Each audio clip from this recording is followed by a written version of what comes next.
Ọdachi mwute mere nyaahụ na Fege, Onitsha, Anambra Steeti mgbe nwa bọị gbara afọ 18 ji aka odo kụgbuo nna ya ukwu mgbe enwere nghọtahie.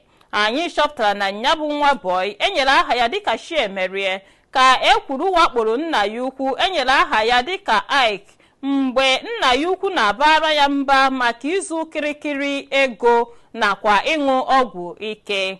Dịka ndị gwara ndị nta akụkọ okwu si mee ka amata, nya bụ nwoke gburu bụ onye na-azụ ahịa na ọgbọọgwụ Bridgehead Medicine Market dị na Onitsha. Nya bụ nwa bọị gbara afọ 18 bụ onye Ebonyi Steeti were aka odo kụọ nna ya ukwu n'isi n'anyasị nyaahụ. Mgbe ndị nta akụkọ kpọtụrụ onye nkwuchite okwu nke ụlọọrụ uwe ojii na steeti a bụ SP Tochukwu Ikenga, o mere ka amata maka nyabụ ife mere n'otu a. O kwuru na nyabụ onye a na-enyo enyo ka aka kpatagoro ebe aka odo ahụ o ji kụgbuo nna ya ukwu ka ha nwetakwaziri.